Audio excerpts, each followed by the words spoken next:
It was a campaign pledge that helped President Biden get elected, canceling at least $10,000 of student loan debt per person. As we've reported last weekend, multiple sources say the Biden administration is now planning to move ahead on this through executive action. The White House has not finalized the proposal, but plans for the relief to be tied to income. President Biden has also said he's not planning to waive $50,000 in loan debt per person, as some Democrats have been pushing for. For more on this, I spoke with NPR's education correspondent, Cory Turner, and I started by asking him who would benefit from the relief. It's important to remember we're talking about 45 million federal student loan borrowers. According to the latest federal data, if the president forgives $10,000, that's going to fully wipe out the debts for about 12 million people.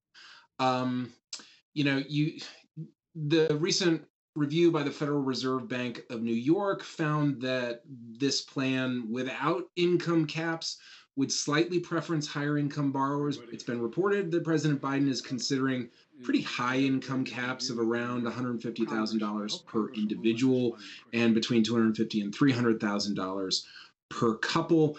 The timing is unclear. I was speaking with a few sources just the other day who said they feel like this is still a few weeks um, in the making because it's so complicated and they need to make sure they get this right, not only legally, but also logistically. I don't need to remind borrowers that they've been in a payment and interest moratorium for more than 2 years.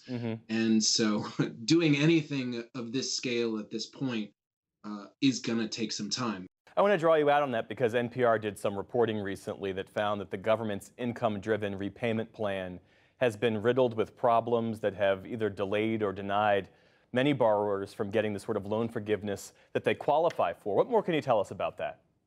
Yeah, we did a lengthy month-long investigation into these IDR plans and found that it wasn't just one problem. It was really a constellation of problems. And these are big plans that cover millions of borrowers.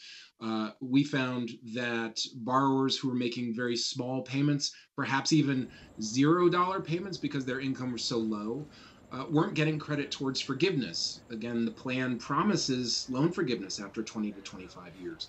We also found that just the general record keeping for these plans was really, really poor. And the older the loans, the less likely it was to have clean, clear, understandable records of payments for borrowers.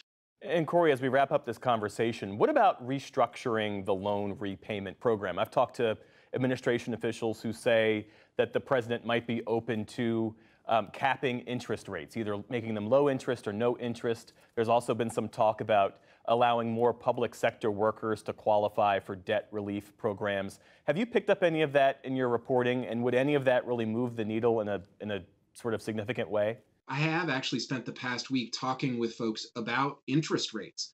The interest rate for federal student loans for next year is about to go up next week, and it's going to go up probably by quite a bit. So I've been talking with folks about the possibility of capping interest rates, about scaling back interest. There's one possibility called an income share agreement that could work in this sort of situation. There are possibilities. It's hard to know what the education department and the government are really taking seriously at the same time that they're trying to figure out debt cancellation. Yeah, it's still very much a work in progress. NPR's Cory Turner. Cory, thanks so much for sharing your reporting and your insights with us. Thank you, Jeff.